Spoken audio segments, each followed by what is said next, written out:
Hello everyone, कैसे हैं आप लोग। आई होप आप सभी अच्छे होंगे। सो गाइस, आज की इस वीडियो में मैं आपको कंप्लीट डिटेल बताने वाला हूं कि क्या आप बिना नीट को क्वालिफाइंग किए बीएमएस या बीएचएमएस जैसे कोर्स में एडमिशन ले सकते हैं। साथ ही में गाइस मैं आपको बताऊंगा कि अगर बिना नीट को क्वालिफाइंग किए एडमिशन नहीं ले सकते हैं तो क्या क्वालिफाइंग क्राइटेरिया एनटीए के द्वारा जारी किया गया है, और साथ ही में आपको बताऊंगा कि आपको आगे काउंसलिंग में कैसे पार्टिसिपेट करना है। तो गाइस इस वीडियो को एंड तक देखिए, और अगर आपने चैनल को सब्सक्राइब नहीं किया, चैनल को सब्सक्राइब कर ले, साथ ही बेल नोटिफिकेशन को ऑन कर ले ताकि हमारी तरफ से जैसे कोई अपडेट आती है तो आपको नोटिफिकेशन मिल जाए। और गाइस साथ ही में आप हमारा बीइंग डॉक्टर ऐप डाउनलोड कर ले, आपको लिंक डिस्क्रिप्शन में दिया गया है। तो गाइस टाइम को ज्यादा वेस्ट ना करते हुए चलिए वीडियो शुरू करते हैं।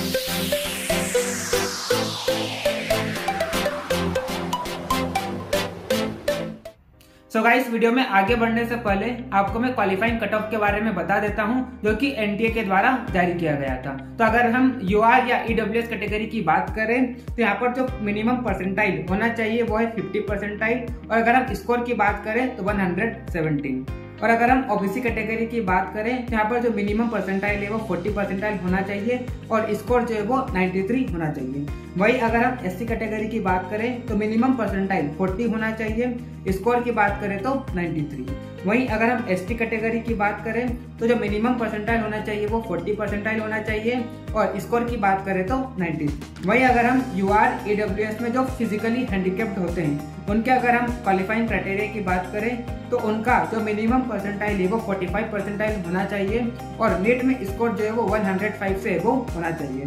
वही अगर हम ओबीसी, एससी, एसटी में जो फिजिकली हैंडिकैप्ड के जो कैंडिडेट होते हैं उनके अगर हम मिनिमम परसेंटाइल की बात करें तो 40 परसेंटाइल होना चाहिए, और वही अगर हम उनके नीट के स्कोर की बात करें तो उनका जो नीट में स्कोर जो है वो 93 से एबव होना चाहिए। सो गाइस, ये तो मैंने आपको क्वालिफाइंग कट ऑफ के बारे में बता दिया है, और आप ये डाटा देखकर समझ भी सकते हैं कि अगर आपको इंडिया में किसी भी बीएमएस या बीएचएमएस कॉलेज में एडमिशन लेना है तो आपको ये जो क्वालिफाइंग क्राइटेरिया है उसको क्रॉस करना होगा, जो कि एनटीए के द्वारा जारी किया गया है। तो गाइस, ये तो हमने बात कर ली क्वालिफाइंग कट ऑफ के बारे में।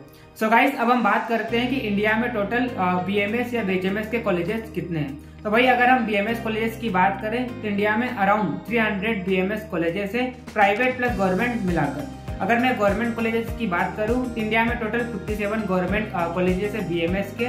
वही अगर हम गवर्नमेंट एडेड की बात करें तो इंडिया में टोटल 34 गवर्नमेंट एडेड कॉलेजेस है बीएमएस के। डीम्ड यूनिवर्सिटीज की बात करें तो 7 डीम्ड यूनिवर्सिटीज है बीएमएस के लिए, और सेंट्रल इंस्टीट्यूट्स की बात करें या सेंट्रल यूनिवर्सिटीज की बात करें तो इंडिया में टोटल 4 सेंट्रल यूनिवर्सिटीज है बीएमएस के लिए। बाकी जितने भी कॉलेजेस है वो सारे क्या है, प्राइवेट कॉलेजेस है। वही गाइस, अगर हम बीएचएमएस कॉलेजेस की बात करें तो इंडिया में अराउंड 270 बीएचएमएस के कॉलेजेस हैं। उसमें से जो 34 है वो गवर्नमेंट कॉलेजेस है, 6 गवर्नमेंट एडेड बीएचएमएस कॉलेजेस है। और वही अगर हम बात करें डीम्ड यूनिवर्सिटीज की तो इंडिया में टोटल 6 डीम्ड यूनिवर्सिटीज है होम्योपैथी कॉलेजेस की। वहीं अगर हम सेंट्रल यूनिवर्सिटीज की बात करें तो इंडिया में 2 सेंट्रल यूनिवर्सिटीज है बीएचएमएस कॉलेजेस के लिए। बाकी जितने भी कॉलेजेस है वो सब क्या है, प्राइवेट कॉलेजेस है बीएचएमएस के लिए।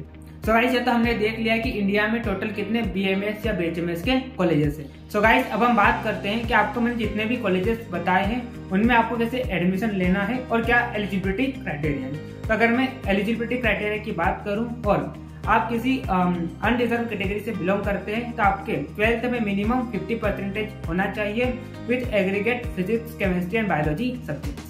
वही अगर मैं बात करूं रिजर्व कैटेगरी की, जैसे कि ओबीसी, एससी, एसटी, तो उनके 12th में मिनिमम 40% होना चाहिए with aggregate physics, chemistry and biology subject. वही साथ में गाइस आप नीट को क्वालिफाइंग होना चाहिए, जैसे कि मैंने आपको बताया क्या क्वालिफाइंग कट ऑफ था जो कि एनटीए के द्वारा जारी किया गया था। तो अगर आप क्वालिफाई हो नीट को और साथ ही में आप एलिजिबिलिटी क्राइटेरिया फुलफिल करते हो तो आप इन कॉलेजेस में एडमिशन लेने के लिए एलिजिबल होंगे। तो गाइस, आप जैसे ही नीट को क्वालिफाई कर जाते हैं तो आपको फिर क्या करना होता है, काउंसलिंग कराना होती है।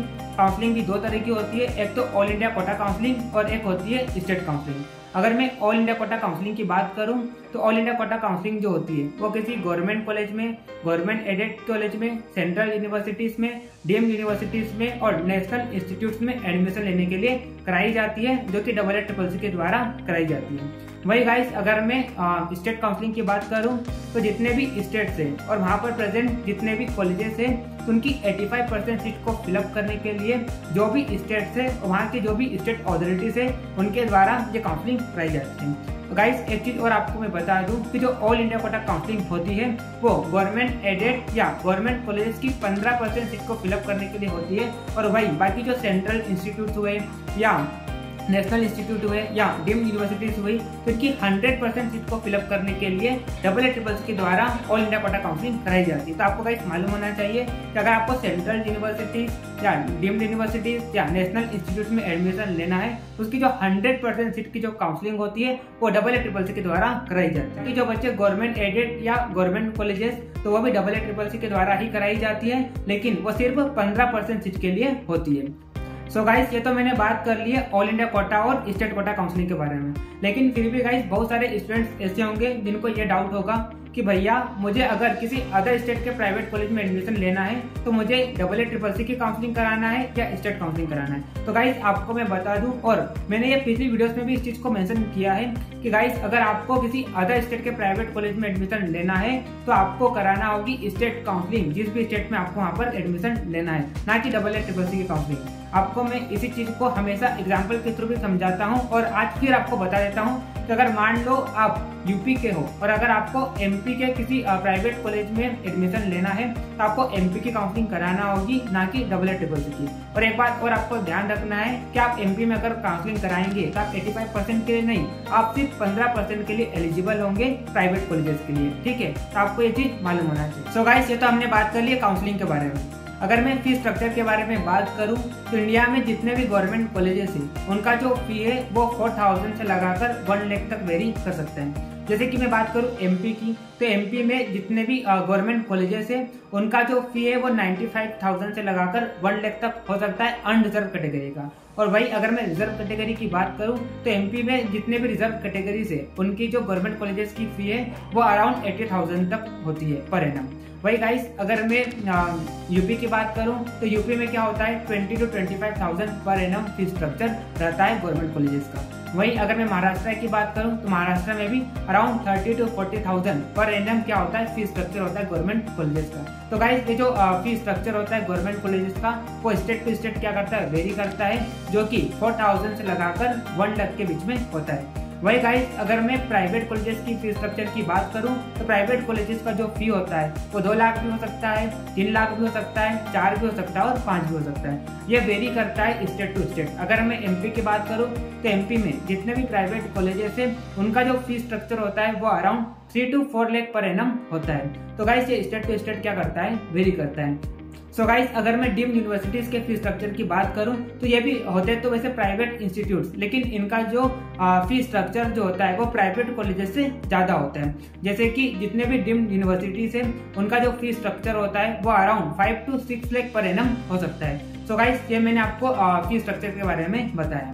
सो गाइस अब हम बात करते हैं स्टाइपेंड के बारे में। तो इंडिया में जितने भी गवर्नमेंट कॉलेजेस है उनका जो स्टाइपेंड होता है वो 8,000 से लगाकर 25,000 तक वेरी करता है। जैसे कि मैं बात करूं एमपी की तो एमपी में जो स्टाइपेंड मिलता है पर मंथ वो 8,500 मिलता है। वही गाइस अगर मैं बात करूं यूपी की तो यूपी में क्या होता है 12,000 पर मंथ स्टाइपेंड मिलता है। वही गाइस अगर मैं कर्नाटका की बात करूं तो कर्नाटका में अराउंड 20,000 तक स्टाइपेंड मिलता है। तो गाइस ये जो स्टाइपेंड होता है वो स्टेट टू स्टेट क्या करता है वेरी करता है, जो कि 8,000 से लगाकर 25,000 तक हो सकता है। वही गाइस अगर मैं प्राइवेट कॉलेजेस में बात करूं स्टाइपेंड की तो आपको मैं जानकारी दे दूं जितने भी प्राइवेट कॉलेजेस होते हैं वहां पर स्टाइपेंड नहीं मिलता है, आपको सिर्फ गवर्नमेंट कॉलेज में ही स्टाइपेंड मिलता है। तो आपको ये बात ध्यान रखना है गाइस कि आपको जो स्टाइपेंड मिलता है वो सिर्फ गवर्नमेंट कॉलेज में मिलेगा, प्राइवेट कॉलेज में आपको स्टाइपेंड नहीं मिलता है। सो गाइस अभी तक वीडियो में मैंने आपको कंप्लीट इन्फॉर्मेशन दे दिया है कि क्या क्वालिफाइंग क्राइटेरिया है, कितने गवर्नमेंट कॉलेजेस है,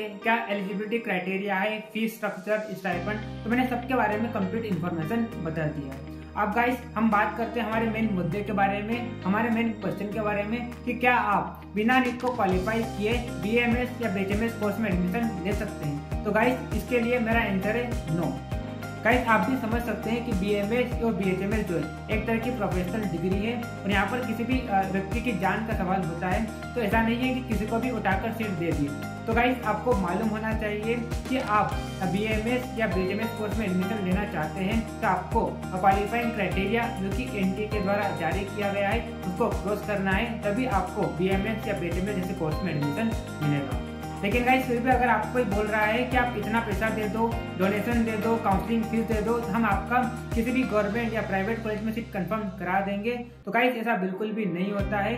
अगर ऐसा हो भी रहा है तो वो आपके साथ बिल्कुल फ्रॉड होने वाला है। तो आप इस बात को ध्यान रखिए कि आप बिना NEET को क्वालिफाइंग किए किसी भी गवर्नमेंट या प्राइवेट कॉलेज में एडमिशन नहीं ले सकते। So guys that's it for today's video. अगर आपको वीडियो अच्छी लगी हो तो वीडियो को लाइक करिए, ज्यादा से ज्यादा लोगों को शेयर करिए, और अगर आपने चैनल को सब्सक्राइब नहीं किया चैनल को सब्सक्राइब कर दो। So guys enjoy your day, be happy, thank you so much.